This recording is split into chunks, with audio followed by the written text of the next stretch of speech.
living by the work of her hands his mother had turned out by her husband, who was a carpenter by trade, on being convicted of adultery with a Roman soldier named Penthria. Being thus driven away by her husband and wandering about in disgrace, she gave birth to Jesus, a bastard. Celsus acknowledges Jesus' birth and existence, but does not accept the concept of a virgin conception. He tries to dismiss Mary's premarital pregnancy as a result of an affair she had with a Roman soldier. Strangely enough, there is a very similar passage in the Jewish Talmud, which makes the same accusation. This gives us reason to believe that Celsus may have referenced Jewish sources for some of his arguments. On the crucifixion, Celsus writes, Jesus accordingly exhibited after his death only the appearance of wounds received on the cross, and was not in reality so wounded as he is described to have been. In this statement, Celsus confirms Jesus' death by crucifixion, although he claims the only wounds Jesus received were those inflicted by the crucifixion, thus denying any previous torture had taken place. But not even history offers Celsus the benefit of the doubt, as floggings were the standard form of torture given to victims prior to the crucifixion. Celsus contradicts himself yet again when he later states that Jesus was probably never even crucified, but instead had an impostor die in his place. Skeptic Interjection 1. Celsus also states, "It is clear to me that the writings of the Christians are a lie, and that your fables are not well enough constructed to conceal this monstrous fiction." So how do we know that Celsus is referring to a historical Jesus and not just debating a myth of Jesus? Answer. Evidence which shows Celsus to be refuting aspects of a historical Jesus is as follows. Number 1. Satisfied with his presentation of evidence, Celsus offers his conclusion that Jesus was only a man, not a myth or a god, as the apostles had claimed. That's pretty clear that he thought that he existed. Number 2, instead of denying the alleged events, Celsus offers alternative theories to the early Christian claims, like the virgin birth being a cover-up for an illegitimate pregnancy, and the miracles actually being the works of sorcery. If he was discussing a mythical character, he would not have needed to go to such lengths, but to merely have dismissed Jesus as a myth. After all, there is no easier way to discredit a religion than to assert its founder never existed. Of course, this is the argument Celsus never makes. Number 3.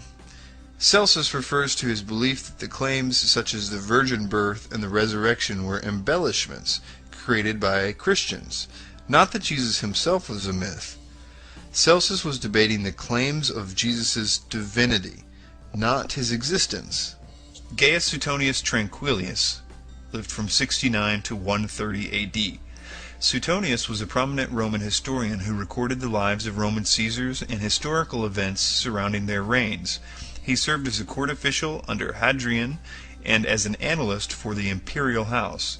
Suetonius records the expulsion of Christian Jews from Rome, mentioned in Acts 18 verse 2, and confirms the Christian faith being founded by Christ. He says, "As the Jews were making constant disturbances at the instigation of Christus, Claudius expelled them from Rome." Skeptic Interjection 1. Because Suetonius misspells Christus as Chrestus, is it possible that he was referring to someone else? Answer. Because Chrestus was an actual Greek name, critics speculate Suetonius may have been referring to a specific civil agitator. I would like to present a few arguments as to why I feel this is a reference to Jesus. In order to get as close to the author's intent as possible, this is the passage as it exists in the original Latin.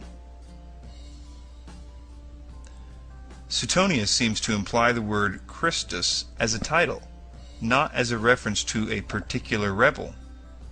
Though I have seen critics cite the passage as a certain one, Christus, we can see that this is incorrect by the lack of the original quodam in the original Latin. Suetonius uses the word instigation, not instigator. The Latin word referring to an instigator is impulsor, but the term referring to an instigation is impulsore. And this is the word Suetonius uses, thus affirming the belief that he is using the word Christus as a title and not as a name. It was common for both pagan and Christian authors to spell the name using either an E or an I, and we know that the Christian authors were obviously referring to Jesus when they spelled the name Christus. Tertullian criticizes pagan disdain or hate for Christianity and points out the fact that they can't even spell the name correctly. He implies the common misspelling of Crestius by their use of the term Christians. He writes, "Most people so blindly knock their heads against the hatred of the Christian name, it is wrongly pronounced by you as Christians, for you do not even know accurately the name you hate. But the special ground of dislike to the sect is that it bears the name of its founder." Apology, chapter 3. Next is Thallus, unknown to 52 AD. Although his works exist only in fragments, Julius Africanus debates Thallus' explanation of the midday darkness which occurred during the Passover of Jesus' crucifixion. Thallus tries to dismiss the darkness as a natural occurrence, a solar eclipse. But Africanus argues, and any astronomer can confirm, a solar eclipse cannot physically occur during a full moon, due to the alignment of the planets. Phlegon of Tralles, a 2nd century secular historian, also mentions the darkness and tries to dismiss it as a solar eclipse. He also states the event occurred during the time of Tiberius Caesar. This is what was written. "On the whole world there pressed a most fearful darkness. The rocks were rent by an earthquake, and many places in Judea and the other districts were thrown down. The darkness Thallus, in the 3rd book of his history, calls, as appears to me without reason, an eclipse of the sun. For the Hebrews celebrate the Passover on the 14th day according to the moon, and the Passion of our Savior falls on the day before the Passover. But an eclipse of the sun takes place only when the moon comes under the sun, and it cannot happen at any other time. Phlegon records that, in the time of Tiberius Caesar, at the full moon, there was an eclipse of the sun from the 6th hour to the 9th, manifestly that one of which we speak." Skeptic Interjection 1.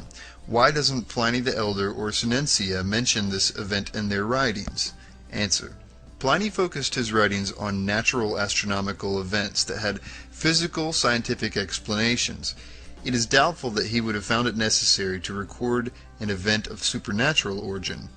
I can also find no mention of him being in Judea at the time, so it is doubtful he would have mentioned it if he did not witness the events firsthand. Seneca focused his writings on dramas, dialogues, and tragedy, and like Pliny, it is doubtful he was in Judea during this event.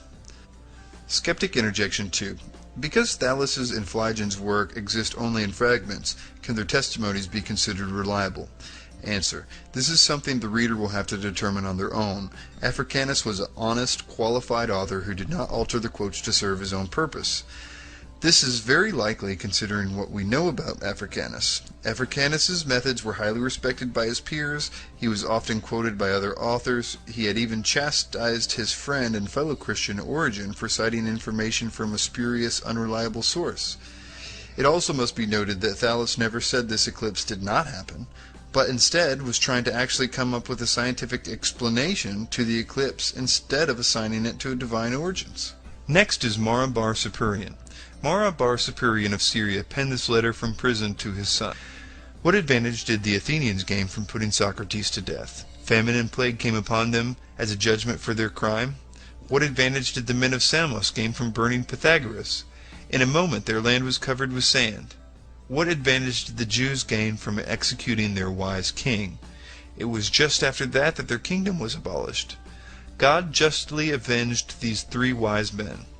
The Athenians died of hunger, the Samians were overwhelmed by the sea, the Jews, ruined and driven from their land, live in complete dispersion. But Socrates did not die for good, he lived on in the teachings of Plato. Pythagoras did not die for good, he lived on in the statue of Hera. Nor did the wise king die for good, he lived on in the teaching which he had given. Skeptic Interjection 1. How do we know that this passage is in reference to Jesus? 1. He was Jewish.